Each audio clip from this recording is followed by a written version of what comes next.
Na, na, na, na. When you're ready. Hey, everyone. How's it going? It is the real Randy Chavez coming at you today with Omi is my homie number 86 with my co-host Crypto Rain and Doctor of Stuff. Can VeVe and Omi save the NFT world? We will discuss that among other things later today. Everyone say hello to Dashi. Hello, Dashi. And yes, Happy New Year. It's a new year, new us. Same old us, but we'll be having a lot of different guests on the show at some point this year. We'll have some celebrations. We have some milestones we'll definitely hit. I don't know what we'll do for our number 100th show, but that'll be 14 weeks. So that'd be sometime in late March. I'll be pretty excited for it.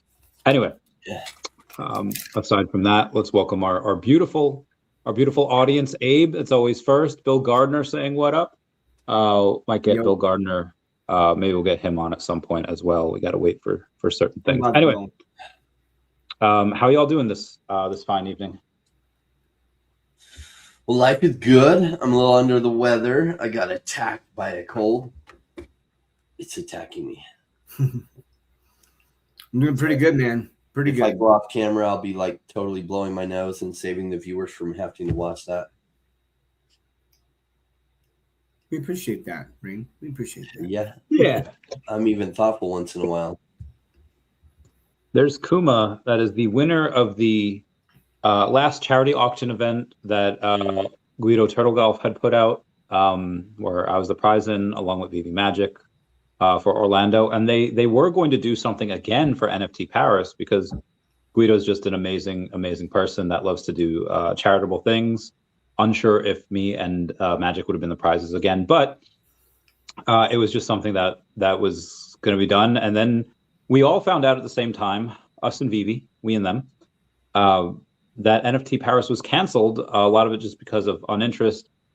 I don't know if there was just a lack of funds and misappropriation of that. They put this on for years, so I don't think there was any corruption. I just think there might have been, again, maybe less vendors. We've been in this bear market for 4 years.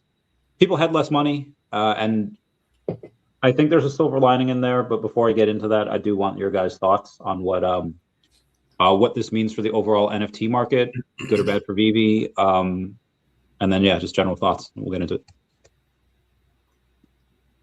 Well, it's been a long bear market. So what people don't realize is this whole idea of a 4-year cycle. Like 2013 to 2017 was really the first 4-year cycle. So 2021 was just a hypothesis by myself and a few other people that would continue with a 4-year cycle. And coming this time around, it's like a hypothesis that it would be a 4-year cycle again. And it's been 5 years. And there's a lot of reasons. Really, the altcoin boom correlates somewhat with Bitcoin going up and then it cascading into altcoins. But all of it more directly correlates with money supply growth. So global money supply, if you look back at the charts and you overlay it with the altcoin boom, it tracks really, really high. And we haven't had that big money supply growth, but we are going that way. And unfortunately for people who launched in, last or in 2021 or 2019, like it's been a long bear market and some didn't have enough reserves for this crypto winter. It's like you go in thinking winter is going to be 6 months, and you farm and you store up a whole bunch of stuff. And then it lasts 8, you might go hungry and die. In fact, so a lot of companies probably have, well, we know more than normal have died. And especially this last year, they've just run out of funds. So, I mean, that's bad. The bad news, the good news is with that, the ones that survive, because it's been so delayed, it's like a rubber band pulling back. And you pull that rubber band farther, it's going to go farther. So those that survive, I think you're going to have an amazing, massive upside. But if you're running NFT Paris, you might not have had enough vendor support to hold it. So makes sense. What about you, Doc? What are your thoughts? Yeah, I mean, I don't think that there's anything nefarious that occurred. I just think that there isn't enough vendors there to really make it a sustainable event this year. And I think that speaks to how tough it's been in the market. There still isn't overall a lot of NFT interest. And we're seeing that. I mean, look, you've had candy.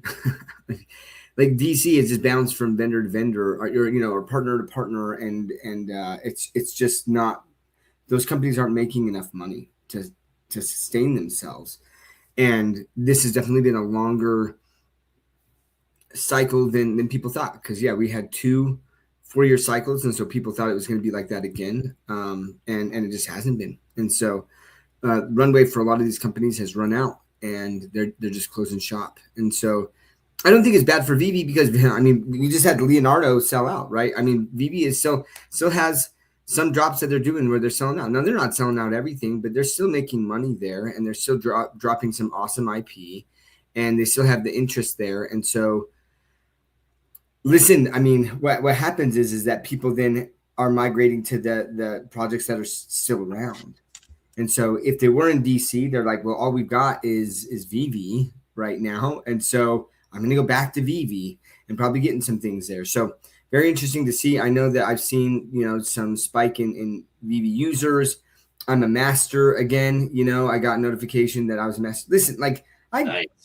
Yeah, like I'm close to level 100 here. And I was in a master for probably the last year, but I just got a notification yesterday that I was master again. So shows that there's more people coming in and using the app. And maybe it was the drop with Leonardo. I don't know. But overall, not bad for VeVe. It's not good for the space, which I guess would be not good for VeVe overall. But directly impacting them, I don't think so. A couple things I do want to bring up. Immediately, I heard from a couple of people, they're like, oh, VeVe's not, or NFT Paris is canceled. This is not good for VeVe.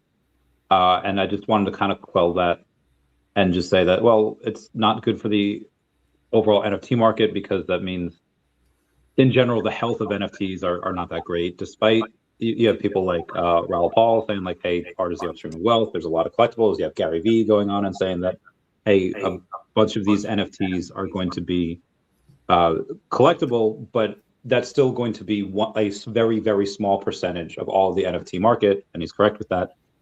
I remember it reminded me of, I think, Super Bowl of 24, when Ford did a electric vehicle commercial, spent like $6 million for it, and as a result of that, all of the Google searches were for the Cybertruck.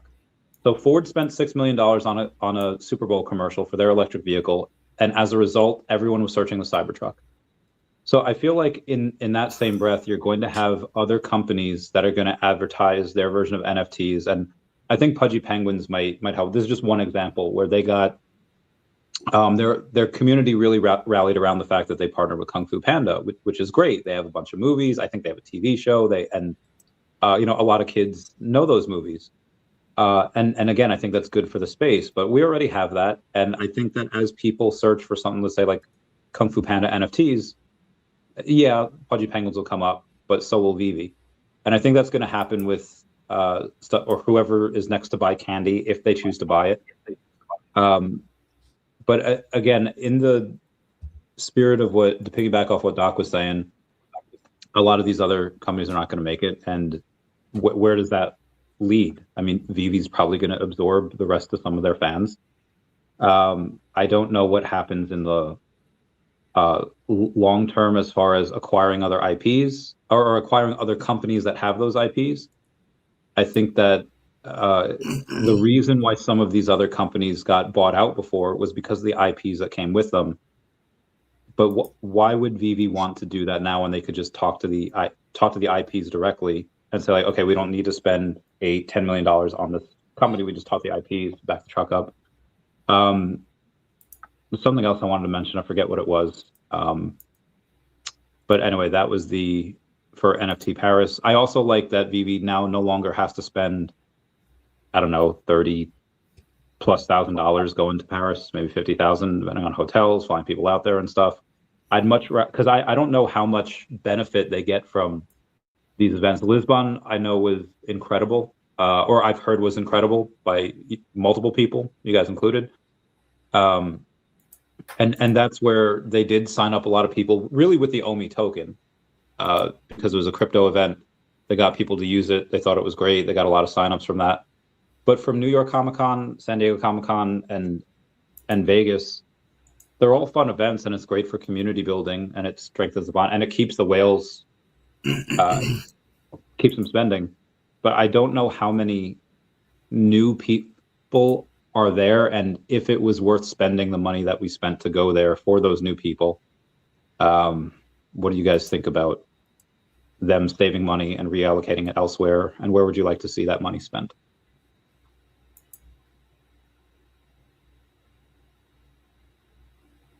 Advertising.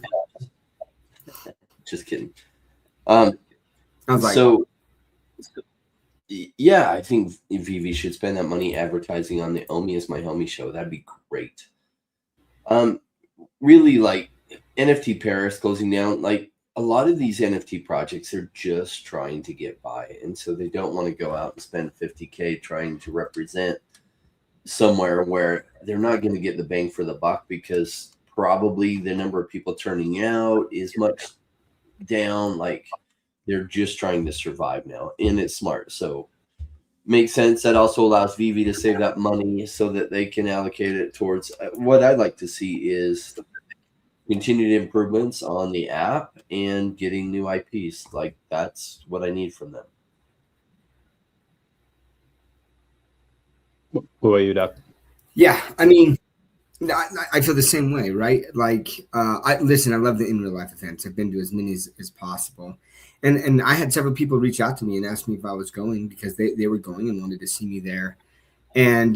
But yeah, I think that the fact that they couldn't get enough vendors shows that it probably wouldn't have been the best, bang for their buck going there, that there's just not a lot of interest overall. So if their intent with some of these events is to really get new eyes on it, you want to go to bigger events where there's a lot of people. And if there wasn't going to be a lot of people, then it's probably good that it didn't happen. Now, from the in real life meeting up with a VeVe fan side of things, like that sucks. I know that there's a lot of people looking forward to that. But yeah, where can they spend their money? I mean, maybe securing more IP that was lost to Candy, and going out there and getting some contracts there. Because I think that if they're getting that IP and it's on VeVe, that's another way to get those eyes from the users that were on those other platforms. And now we're like, well, I like this stuff. And now it's on VeVe. So yeah. I would think that would be a good way to spend that money. Great point. Yeah. Before we move on to our next point, Turtle God was saying, Doc, how many MCP points to be master? He's at 3,700 and Diamond 1. Let me tell you what I'm at. 3,700 a day, probably. I'm at 5,600 a day. Damn. And again, I barely got bumped up to master again. So I'm level 97. I've probably got around 2 months before I'm at level 100, something like that. Sweet. So some of the new accounts here, I don't know how much are new accounts and how much are old accounts that had previously sold everything, but anyone that was a level 1 through 0, or I'm sorry, level 1 through level 9, which you're level 1 as soon as you start the account, they got airdropped David and Dan like a Christmas tree or New Year's thing. So it was 26,743 people had technically made their first purchase in the week between I think the ending on January 2nd. So like December 27th to January 2nd, whereas only 61 new accounts had made their first purchase the week prior. And then when you take a look at the active wallets, on December 29th, you had over 13,000 active wallets. And then on December 30th, you had almost 24,000 active wallets. That was really just from the airdrops. I think most of that was probably old accounts that had sold everything, but they were still eligible for that airdrop because they were at least 1 through 9, or they could have been a level higher. And this does account for new accounts that have been made that hadn't purchased anything yet, but they were still level 1. There were apparently 70,000 of those, which is or 70,000 of those airdrop to people. What's your account value? Okay, you don't have to answer that if you don't want to. Moving on. Moving on to the next point that I want to go over here was the IP. So there was a post that was made on X a few days ago talking about, look at these, 8 to 10 NFT projects, and these are the ones to watch out for 2026. Some of them that I recognize, they were like Claynosaurs, Moonbirds was there, VeFriends was there. The ones that weren't there were like CryptoPunks and Bored Apes, because those are so big already, everyone knows who they are. But it was VeFriends, I think Moonbirds, and Pudgy Penguins were like the big three that most people knew of. And Pudgy Penguins, they're all penguins. They're all different versions of this penguins. Moonbirds, same thing, just with birds. Gary Vee, I think, had the advantage because he's got a whole bunch of different animals, at least 26 of them, where he goes in and he just gave animals personalities. And so he's got more of them. He's got the IP. I don't know if you guys are familiar with alphabet lore, but I wish VeVe would do something with the alphabet lore. This group of people took the 26 letters of the alphabet and 10 numbers, 0 through 9, and they just gave them personalities. And it's like huge among kids. Some of it's pretty funny. What I wish VeVe would do is something similar. Now, they had a $30,000 sellout with their own IP, I think, on Christmas Eve, which I was very surprised at. I missed that. I was so bummed I didn't get I missed that. I was super bugged, actually. Do you think the IP of David and Dan, because they have a bunch of them doing a bunch of things, do you think that's enough, or do you think the IP that they have licensed is enough, even though it's not theirs, or do you want them to create characters, like give personalities to the V and E letters or FUD letters? I feel like they're missing out. That's not my thing. I mean, having them give personalities to the no. I mean, yeah, that's not my thing. What I really liked, I've gotten to know Dan and David. I really like them, and so collecting their stuff, and especially because it's so limited, I think that's what also adds value to it. I don't want them to flood the market with more and more stuff. If they make that kind of rare and things, and then those editions limited, I think that will keep the VeVe fam pretty excited about it. And so, but yeah, I mean, we've got the different VeVe logos with the different colors and each category for those different colors, that makes sense. But yeah, giving them personalities and stuff. And listen, maybe I'd feel differently if I'd seen that, what you're talking about, but I haven't seen that, so I don't know. Gotcha. What about you, Rain? How do you feel about VeVe developing their own IP, or do you think their David and Dan drops are enough, and they don't really need to build their own because they have so many others? They could. I don't know that the V and E is the way to go. I've loved the David and Dan stuff because in the community, we do love the founders of it. So, and those are really fun. They're kind of cartoony character pictures of them. So I thought they were really cool. I'd like to see more VeVe stuff, but it's as long as it's well thought out and it makes sense. So the gold and silver logo was great. Then they ran and did a whole bunch of other logos, which have some value. And then running with the Dan and Dave stuff, that's cool. I do hope they don't over milk it with that so that there continues to be some scarcity, because that's part of what we like it with collecting is scarcity, rarity. You kind of had to be there during that time frame to get it anywhere near that price. Right. I got to run, gentlemen. My mind, I'm just not feeling good, but it'd been too long since we had all three gone together. So I took a bunch of meds and jumped on, but I'm feeling it now. Love you guys. Love you too, Rain, man. Feel better. Sorry, man. Appreciate it. We'll see you all. All right. Peace out. Love your friend, though. Hope he feels better. Yeah. So, Doc, do you have a Robinhood account? Yes, I haven't closed it, but after the whole GameStop debacle where they cost me a lot of money, I took all my funds off of it and I haven't used it since. Gotcha. They It seems that every couple of weeks or every month they give their users like a little bit of Bitcoin, or a little bit of XRP, a little bit whatever. And I've seen the communities around them be like get super excited. Like last week they gave I think $1.5 million worth of Bitcoin to their users. Obviously split all across, everyone get like a couple dollars, like they're not getting a ton there. But what do you think about VeVe or Comey doing that, where they're just like, you know what, let's give everyone a couple of gems, or let's give everyone a couple dollars worth of OMI?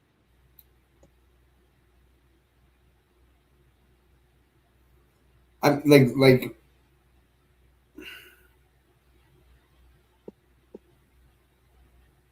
I don't know. I guess I don't know that yeah, I'm trying to process that. Like if I got $2 worth of OMI, I don't think that I would even notice. You know what I mean? Yeah, thank you, Kuma. I met Kuma. I saw Kuma in New York. I didn't get to really chat with him. I was super bummed. I really like Kuma. Good people. Yeah. But yeah, so like, do I think it would be like worth it? Probably not, unless it was on a continuous basis or something like that. Because it sounds like that's kind of like what Robinhood's doing. Yeah. So, listen, I mean, when things are going really, really good, and I don't know, maybe Robinhood's making a killing off of a lot of crypto trading or something like that, to where like that makes sense for them. But right now with VeVe, I'm just like, conserve those funds, man. Like I don't think that that's going to get new users getting airdropped $2 worth of OMI. You know what I mean? So yeah, that's where I'm at. Good point. Phil says that might cause gemflation. It might. But I mean, like you can't take the gems out. So if anything, it'll just help pump prices. Yeah, I mean, yeah, exactly. Like when there's more liquidity in the markets, that's when prices go up. So, yeah, and the fact that you can't take it out, people would have to spend it, you know. But if it was home, it'd be different for sure. That's true. So 2026, what are 3 things you'd like to see VeVe either accomplish this year or start this year? Things that they've started that you think you want them to finish, that they should finish, or at least make more progress in, or things that they're currently not in, but you want them to start doing? Well, I think the full migration on the collect chain, like that's got to happen pretty soon. I'm hoping that that's by the end of this month. I would imagine they should be able to have that all done. So I'd like to see that. I'd like to see them drop Thundercats. Like they've got the comic books. I would love the Thundercats. I would love that, man. You know? Yeah. And I mean, like He-Man, I was just looking at I was watching Stranger Things. I know I'm trying to catch up. Like I've watched all the seasons, but like it's been a while, and so I'm watching them again, and I'm on season 3 right now. But like in season 2, what's his name? The kid who starts dating Maxine or Max. Lucas. Lucas, yeah. So Lucas's little sister, and she actually has like a pretty big part in season 3, if I remember correctly. But she hasn't really yet. But anyways, like her Barbie and He-Man are kissing or whatever. Like, and it just made me think of He-Man and like getting He-Man on VeVe or something like that. But like, I would love the animation where like he's like, by the power of Grayskull, like, or whatever he says, like I have that power. Like I would love that. Like, I don't know, there's still some nostalgic cartoon scenes and things like that with animation that I like would just be epic, you know, and like Lionel being like thunder, Thundercats, ho, right? And maybe you get Lionel and then you have the sword, and when you put him like each one are different collectibles, and when you put the sword with Lionel, then you can do something and that happens. Like that would be sick.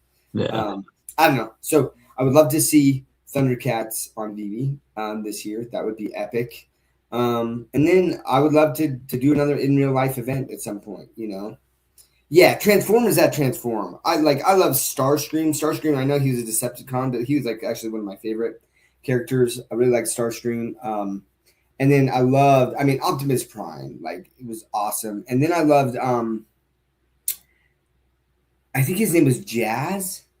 Right, wasn't Jazz, and Jazz was like he could convert into a boombox, but then he also converted into like another, like a car. Let's see. I swear that was it. Jazz. I feel like I haven't seen Jazz in the newer movies or Transformers Prime, or if I have, I'm just completely derping on it. Oh, Soundwave. Okay. VeVe Zombie's favorite was Grimlock. But yeah, Soundwave was that was the name. Oh, Shockwave. Soundwave or Shockwave? Shockwave, like which one was it? Which one? No, but yeah, I think the Jazz, yeah, he turned into a Porsche, but then I thought he also did a boombox. Maybe I'm wrong there. It's been a while, but like, dude, yeah, having collectibles with the Transformers, that would be sick, bro.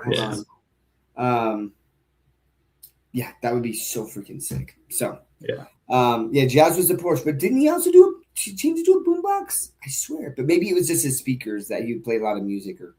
Anyways, and then the last thing was that in real life event. What about you, Randy? I would like to, so be advised that the collectibles originally minted on GoChain, and they're now minted on Immutable X, but they're currently minting all of them over on the Collect chain, so they're actually minted on a bunch of different places. Anyway, 3 things that I would like to see. I would like to see them actually acquire another company, or at least, and they might have already and just been really quiet about it because they're not a public company. We don't know who they've acquired or have parts of. I'd like to see them raise some money, use that to acquire, I would say, a very, very small gaming studio, because that's something that the VeVeverse, and again, it's cool to be in there. It's fun. But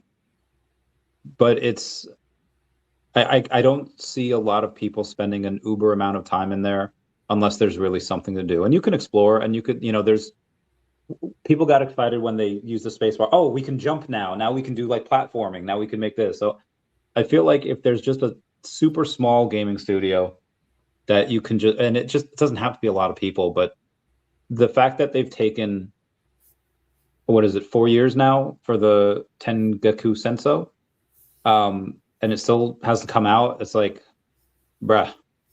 So that would be cool. I would like to, some IP branded worlds that they've been promising since 2022. I'd like to see that. So those are the things that they've talked about, and I would like to see them continue. More Phygital. I think they do extremely well. They've done a bunch with Figpin. I have a couple here. VeVe one and the KFC one. That's another thing. Like, if you got KFC, do Taco Bell, do McDonald's, do Burger King, do. Can we get the Taco Bell Chihuahua? That would be rad. Oh yeah. Get all the dogs. Remember the Target dog back in the day? Yeah. And then I would say, outside of that, the Funko one we did really well with. That sold out. Because the more Phygitals, I think the better. Because like what Pudgy Penguins is doing, they're in stores, they're doing all this stuff, and like they're getting people familiar. Like there's probably some kids that have zero idea that there's a Pengu and a Lil Pudgies. They just like penguins. Like, oh, this is cool, let me get it. And I've seen videos of kids. Like, there was this TikTok that I saw the other day where this, I don't know if she was the babysitter or was like her aunt or whatever. It was like when this kid that she was watching, she asked her about this little her blocks, and this girl is like 2 years old, so she's asking her about these blocks, like, oh, like the A has an apple on it, the B has like a bear, and the O happen to have an octopus on it, and she's just like, what is this? And the girl said octopus. Okay, cool. And she says, like, but what, like, is it? Expecting her to say like slimy, or expecting her to say, has tentacles. And then she said cephalopod. And then the lady's like, what? And then every single one of the comments are these moms saying just like, that's a YouTube kid.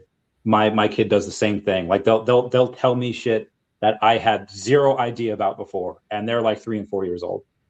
So I think that maybe not by an animation studio or anything, but and that goes back to the IP, like having something where people make content on it outside of the three of us and maybe like one or two other people on YouTube.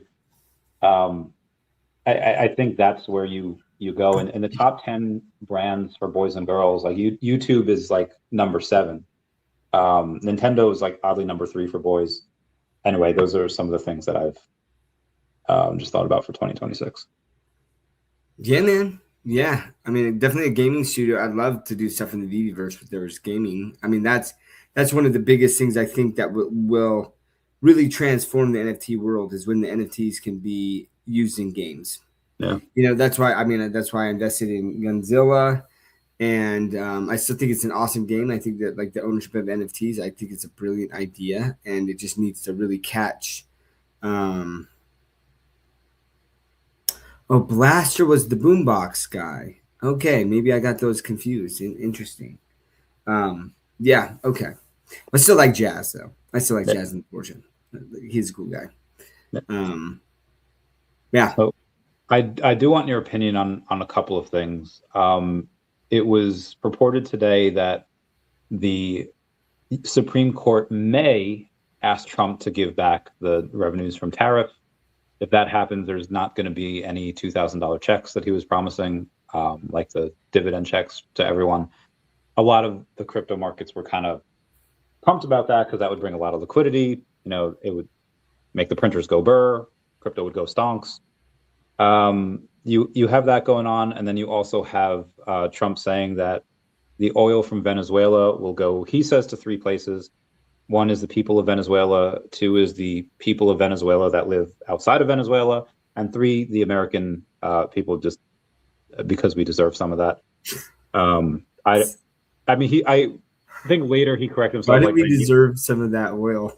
Well, the oil companies that are going to go in there, because they have like 17 to like 20% of the world reserve oil, but they just don't have access to it because they're, I forget, there's one American company that is like Chevron that like is able to pump oil out of there, but all the infrastructure is like horrendous. They would have to spend like $100 billion to go in over 10 years, add new infrastructure, add these pipelines and get everything out of there.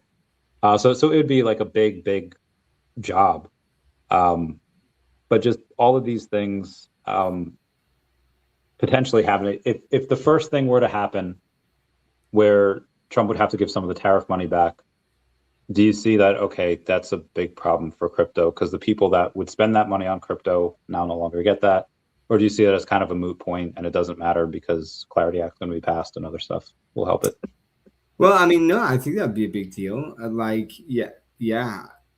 As we kind of said, I think that crypto does more than the 4-year cycle. It really just happened. The 4-year cycles just happened to also be when like the M2 money supply like spiked, and so I think that people thought it was the 4-year cycle, but as we're seeing, it's really, and like the 4-year cycle, kind of like the whole Bitcoin halving thing, and I think that we're seeing that that's not the case. And so if everyone was getting these $2,000 checks, that increases the liquidity, which would increase the prices of stuff. I mean, crypto in general, because let's face it, man. It's been crazy. One of the things, so I live in Utah, right? And been working with some economists on kind of the cost of living in Utah compared to some cities out in the West. And it is insane how much the cost has gone up. And so you look at a lot of people that are getting out of college or, they're just graduating and they're starting. And, when I graduated college, it was still pretty feasible to buy a home. But now, man, like what year did you graduate college? 2008. Oh, what was it easy to buy a home because the prices of homes? Yeah. So if you had a job, like, listen, there's a lot of people who unfortunately lost their job and liquidity was tight. Banks weren't lending as much, but like if you had good credit score and you had, a decent down payment, like you could get a house, you could get a nice house. But even like I still didn't buy my first house until 2013. And then like even then like it was very feasible. Like my first house was a townhome, okay, like just a starter home, and it's like 2,900 square foot home, townhome, which is bigger for a townhome. But like in Utah, that townhome, like brand new, it cost me 220 grand, right? That same townhome, the very same townhome, is worth 500 and something $1,000 here in Utah now. Where I'm going with this is people graduating college, they're like, the likelihood of them being able to buy a house is so small. And their thoughts are like, I need the like long shot, right? And so crypto is that long shot. Throw this money into crypto and maybe like it does some multiples and it gets me closer to being able to buy something, right? Like, so losing that 2 grand would be a big hit, honestly, to the crypto markets, I think, in general. Now it'll be interesting to see, like, and I haven't seen that, why the Supreme Court is thinking that he may not be able to keep those tariffs. Maybe they said that it was like a unilateral decision that he didn't have authority for or something like that. It'll be interesting to see how that plays out, but wouldn't be good. Wouldn't be good for the crypto markets. Yeah. We've had some very wild statistics come out talking about why. So I guess divorce in 2025 has been on the decline, and you would think that with all that's out there, like it would be on the up and up, because you see like the red pill community, you see like the OnlyFans girl, and like just a bunch of cheating and all that. But I guess it's because a lot of people now are not getting married at 21, 22. They're getting married at like 28 to 32. I went to a wedding this year where I think both people were in their 30s. They were like 30, 31. And I think you have this interesting dynamic of when, like, let's say the people that have expendable income, we'll start there. Like those are the people that are on OnlyFans that are subscribing to girls. They're like the older, I think out of the 160 something million men in America, like 80 million of them are subscribed to some form of OnlyFans. And it's like, okay, well, who are the people they're subscribing to? And it's like, well, out of I think there's like 10.2 million girls that are on there between the ages of like 18 and 24. And it's like, okay, well, that's like 10% of those girls. And it's like, damn.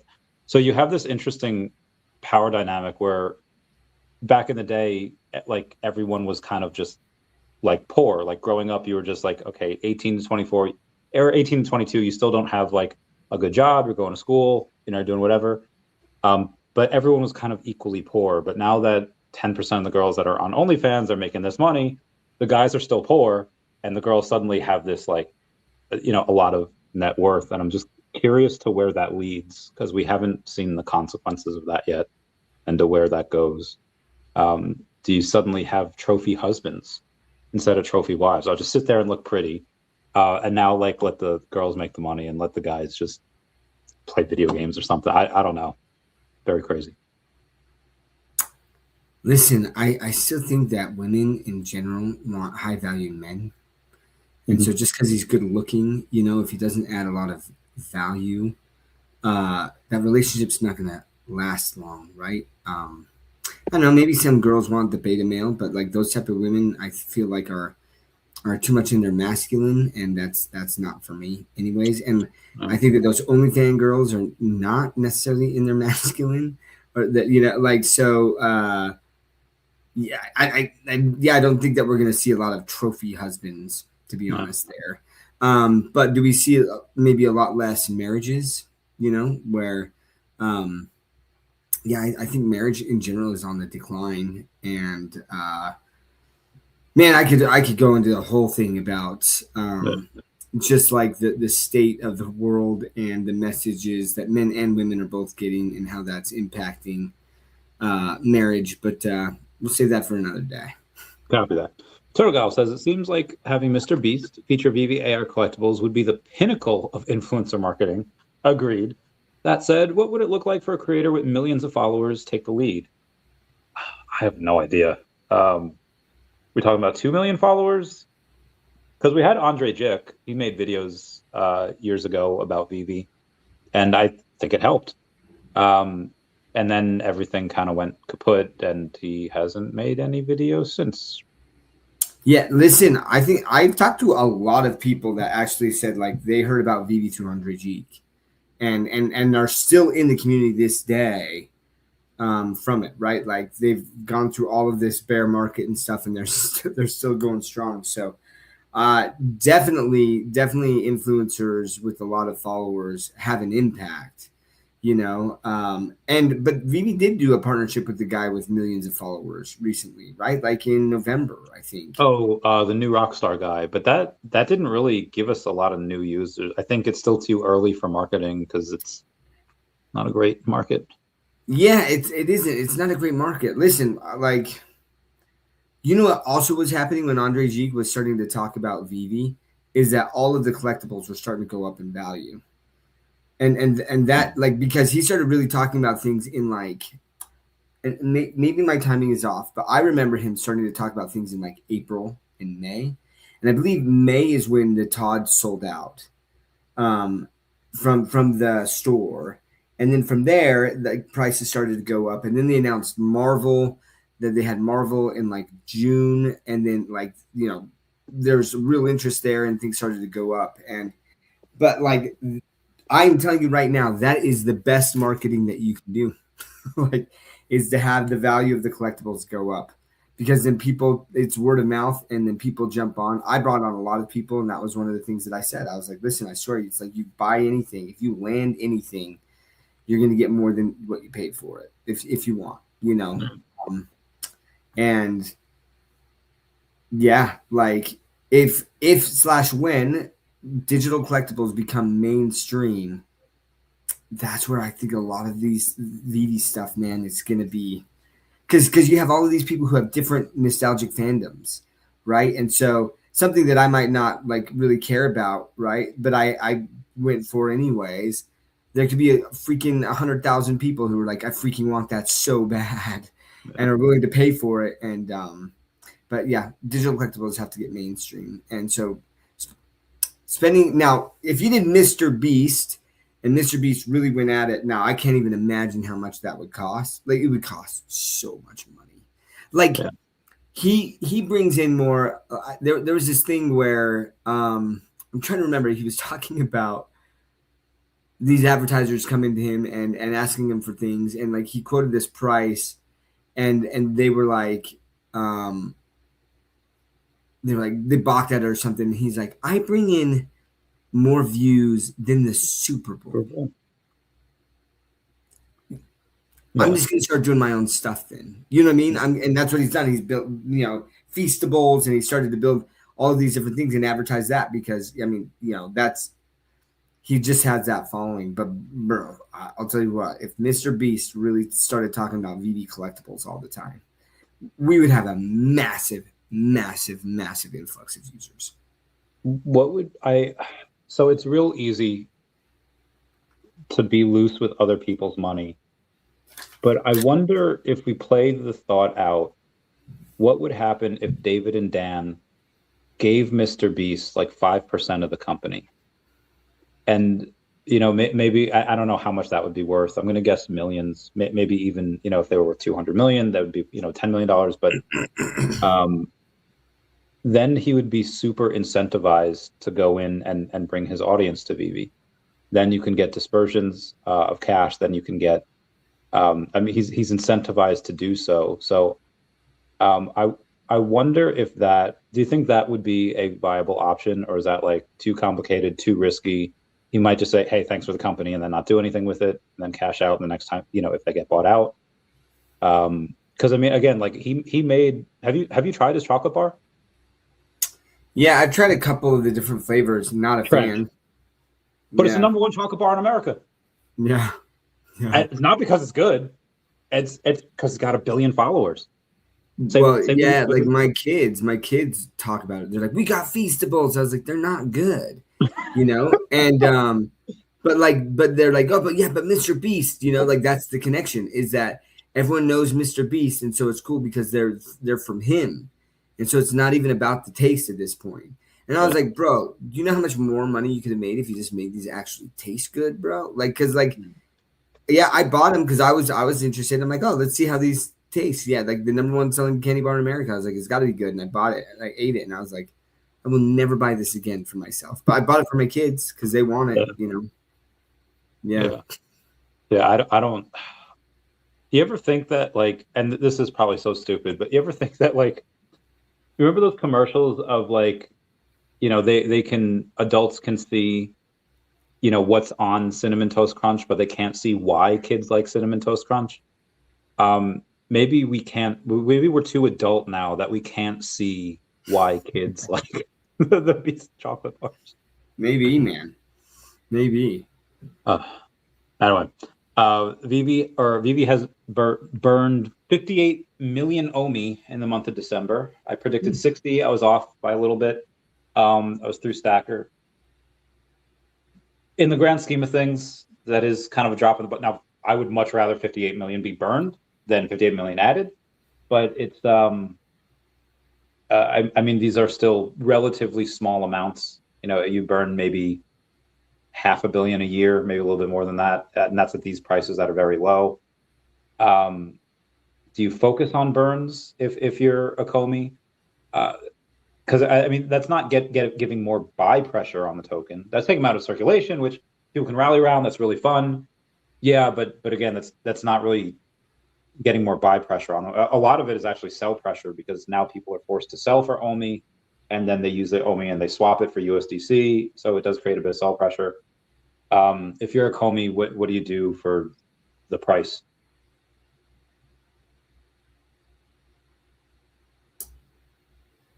I mean, I think that they're doing what they can, but part of it is just, outside of new projects that get some hype, like what tokens that aren't blue chip tokens are really doing much right now. You know what I mean? XRP, yeah, but XRP just got news that they're probably going to get a national trust bank. Yeah, you know what I mean? Like that's a big deal, and they're going to be using their stable coin, and yeah. So I mean, like that's why XRP has done some numbers recently, right? Like there's some real reasons behind it. So listen, if the Comey wants to get a bank, they can get a bank. Maybe the token OMI would shoot up like that. But barring something like that, listen, I think that like right now, like you just got to start seeing the prices go up on the blue chip tokens, and once that starts happening, right, and there's some more hype and money back in the market, then maybe like they make some more announcements, or I don't know what else they've got up their sleeve there, but I mean, we just got Kraken, for heaven's sake, and that like pumped and then dropped back down a little bit, but like, what more do we want from them? Like I don't know, and I'm not expecting a lot from a lot of the other tokens that I have either. I'm just like, just kind of wait it out, because you just need more liquidity in the markets and more interest in it. And once that happens, then things just pump just because. Yeah. So, yeah. I am not gonna lie, that I'm slightly worried that Kraken has like no volume on it, like 10,000 a day. That's a little surprising, but I guess 10,000 OMI, $10,000. $10,000 worth of that's not a lot of trading volume. No. But I guess when you have actually like Coinbase, even though I know people call it not a real listing because there's no order books on there, but you can still use, you don't even need crypto. You can buy it with USD. You buy OMI there, you have Coinbase Wallet, you have Banker. Like there, if you really wanted it as an American, you can get it. And I think most people have, because it's so easy to get it nowadays as opposed to 4 years ago when you had to do 18 steps for Bit4X. So yeah, I think Kraken might have. I mean, that is a little bit of a problem, is that I have a Coinbase account and I'd still just buy OMI there. But to be honest, I'm not buying massive chunks. If I was buying crazy, $5,000 orders, I'd probably go over to Kraken to do it, Yeah. Because then the cost or that price wouldn't have as much of an impact, because the liquidity is there on Kraken compared to what we've got through just like the DEX on base, So, yeah. But that's kind of like it's just a laziness thing where I'm like, I don't want to go KYC and open up another account on Kraken to do that. Yeah. Gotcha. Turtle Golf asks how we get a VeVeverse builder to apply for a VeVeverse creator program and get paid. Do we even have that? I mean, that would be cool. Yeah, that would be cool. Like a VeVeverse builder, and so like they make videos, they build stuff, and then they make videos on it and stuff and get paid for that. Like, yeah, that'd be I'd great. probably watch some of those YouTube videos of like them building the things and like walking through like, hey, this is what I built and why, and like that'd be interesting. Yeah. Kuma is saying that I think a big announcement would be wasted right now. Might better wait for. I agree, and I think that's why there were no announcements in 2026 or in 2025, and they'll choose to make them this year after the market turns around. Hopefully after the Clarity Act passes, and maybe in May when Jerome Powell gets out, we get like something good middle of the year, but we're not 100% sure yet. Orange says good amount of money went to precious metals from crypto sales. A good point. VeVe is a great partner because of Agoro. That is metals for collectibles. Also a partnership that I love. I got a bunch of the Agoro stuff, and then obviously the VeVe and gold logos. Will Gardner never set up an account with Kraken either. Yeah, same. It's very odd that anytime there was a little bit of news from the war in Ukraine with Russia, be bad for markets, or China's gonna invade Taiwan, even just fears of that were bad for markets. But Trump going in and getting Maduro and his wife, people kind of rallied behind that. And then he said, I think it was Colombia, Cuba, and someone else, be like, you could be next. And everyone's like really chill with it. Like they're like, yeah, let's go. Like, so why does sentiment care about foreign wars more than they care about the wars that actually could affect American troops? Why is I'm struggling to wrap my mind around the public sentiment. Wait, I'm not understanding. Like public sentiment of when. So when markets seem to have tanked, crypto markets, when there was bad news on the Russia-Ukraine front or China invading Taiwan front, but Trump taking out dictators, which I'm not saying was a bad move, suddenly people like the markets are very bullish on that. And then on news that he might do more of these, markets be pumping. I don't I feel like I understand crypto less and less every day.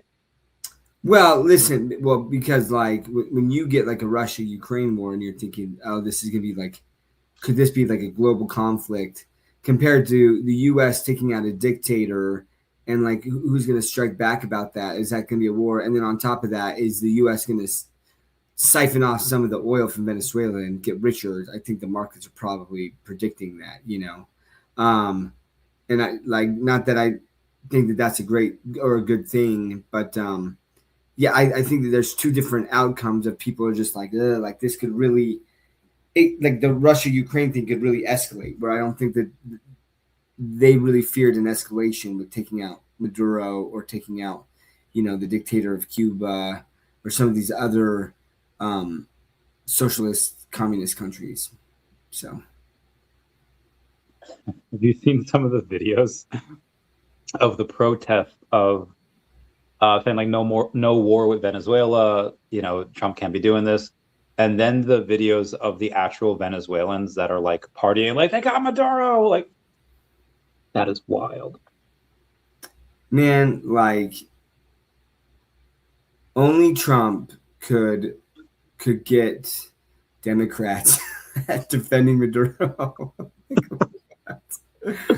Like this guy was awful. The funny thing is like Maduro was doing all the things that they said that Trump was going to do. Yeah. Right.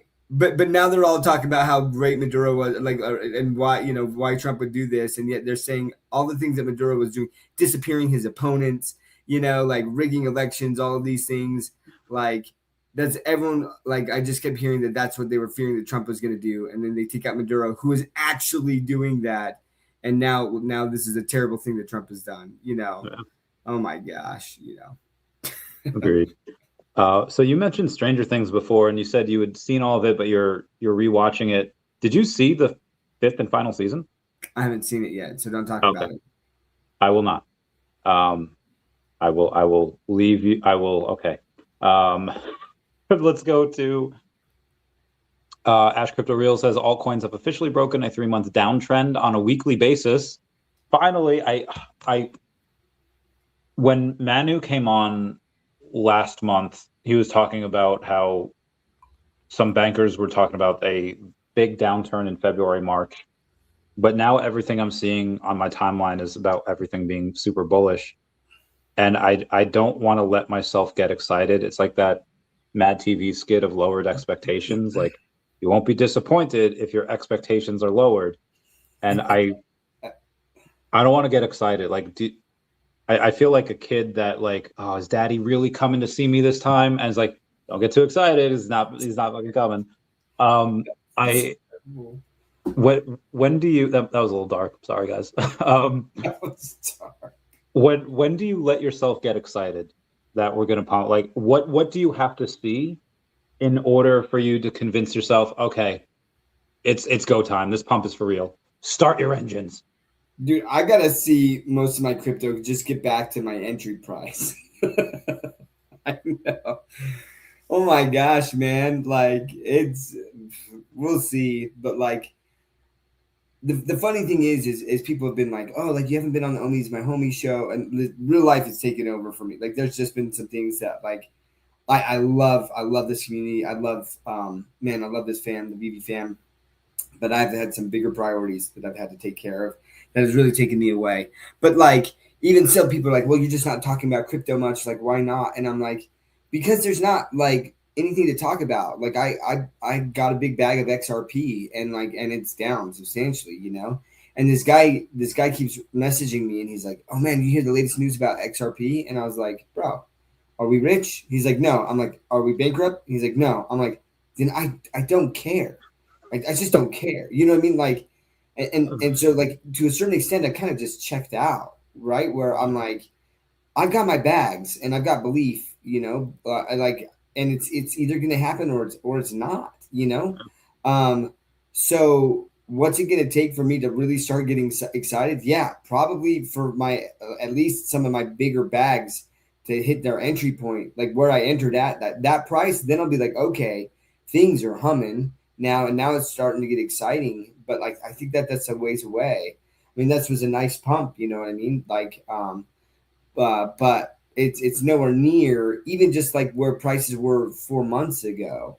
So I'm not going to get my hopes up like with, you know, a 25% bump after we just dropped like 70% over, you know, 4 months.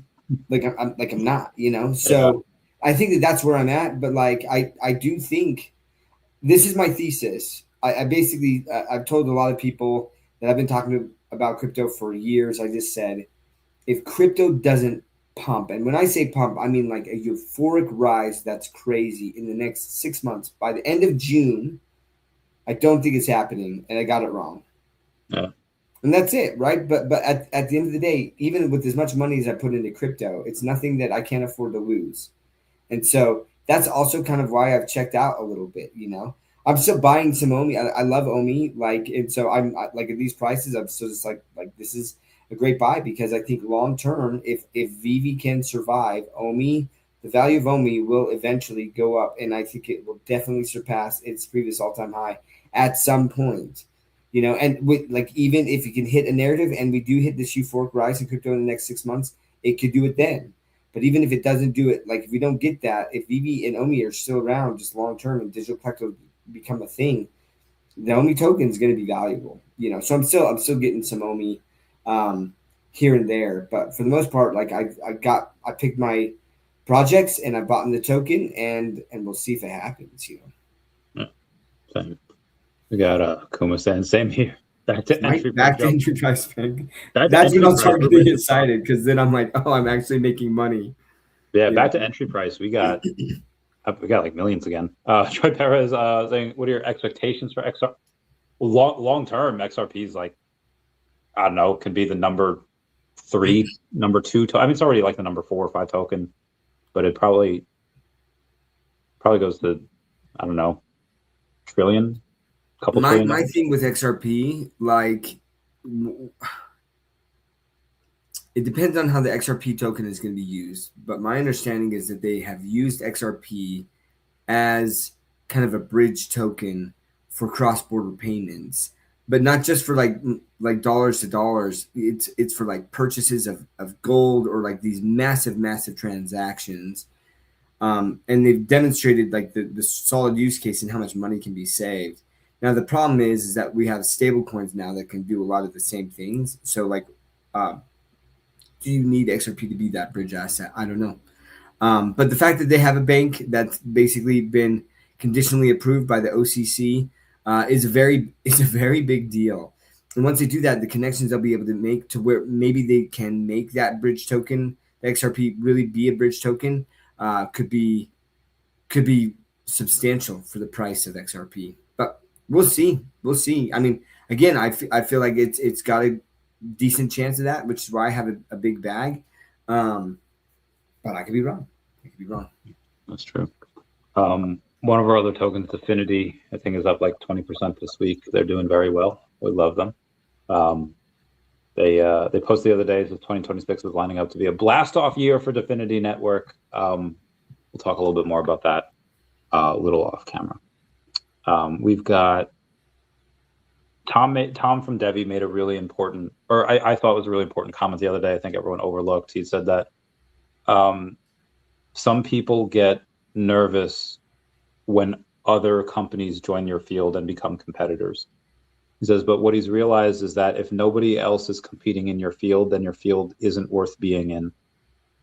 So I think for VeVe, it's not that we don't have competitors because nobody's trying. It's just everyone's trying and failing. If you're looking at that text, then hell yeah. I am. We got a meeting with them tomorrow at I think 3:30, which which is fine. I have another meeting at 4, so hopefully I don't have to push the 4 one back because I really want to be part of that. Anyway, would you rather, for the NFT space, things to keep on happening like they're going, where VeVe stays number one, not because there's no competition, it's the competition keeps coming in, they just keep failing? Or would you rather have a super competent partner come in and potentially surpass VeVe, but because of that, they could bring in a bunch of the masses? Because being number 2 and having 10% of a $100 billion market is a lot better than being number 1 and having 70% of a $100 million market. You know what I mean? Yeah, listen, if Amazon came in or something like that, or Google, and like they really pushed it and brought in this massive market, like that's what it's going to take, to be honest. That's what it's going to take for really digital collectibles to become mainstream. You're going to have the Amazons or the Googles, the Apples of the world, basically making it a thing and using their advertising dollars and their reach to really get people familiar with and comfortable with digital assets.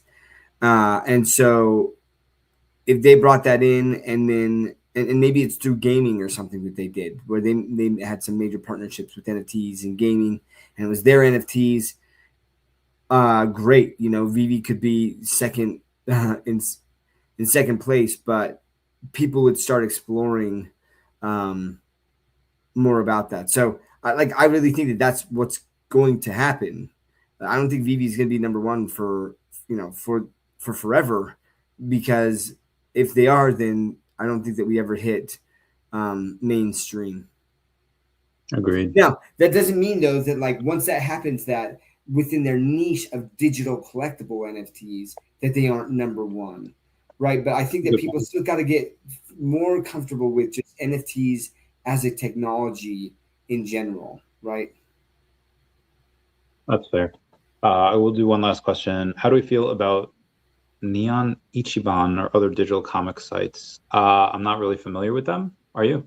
Yeah, so I have an account. I got some comics there, but like that they airdropped for being like a early user. But my understanding is that we don't actually own them, right? Like there's something about Neon Ichiban. I can't remember. Ichiban. Yeah, I did a video on them months ago. Yeah, you're right. We don't. Yeah, we don't own them. So like I was like, once I found that out, I wasn't as thrilled about it. I'm like, I like the ownership aspect of things. So, and then other digital comic sites, yeah, like anything where I don't actually own the collectible or the comic, I'm just not really that interested in it. But like, does that also kind of, is that like a bridge where people can get used to it and they can be like, oh, I can read these comics whenever I want. It's digital. And then it's not far cry from that to, oh, I can read these digital comics, but then I own them. So I think they're useful in that they can basically be a bridge between two worlds. The issue I see with that is there's a bunch of my friends that are gamers that they are essentially forced to buy the digital version, which is, it's whatever, it's the same price. But then when something like Sony happened, like they say like, oh, you actually don't own this, even though they paid like $70 for it. So they're a bunch, and granted, they're all millennials and older. They're not Gen Z or Gen A. But they're like so anti-digital stuff because of the fact that they get the rug pulled out from under them for non-NFTs, like just for games. So you do have that. That gets hard to, because it's very hard to argue for me. It's like, if you have something that you own it, like you have on Candy right now, but the overall business just gets wrecked and they go under, like we don't know what happens to those assets on Candy. Like we assume that they're just either going to get bought out or there's going to be a deal worked out. But Jim Lee with Backhouse, like none of these people are communicating that they're going to do the right thing. Yeah. So it's, it's hard. And that would be bad for the space. Yeah, that's, yeah. All right. Chuck Harris, thanks you too. Take care of yourselves. Anything you want to go over before we talk off camera for a bit? Because I feel like we got a couple things to catch up on. No, I just want to wish everyone a happy new year. 2026 is going to be a freaking banger of a year. Like, in so many different ways. I really do think that crypto is going to hit big this year. I think that this is the year. But I miss y'all. It's been way too long since I've been on here. And I hope you guys have a fantastic day. And I miss y'all. Oh yeah, I miss y'all too. Everyone.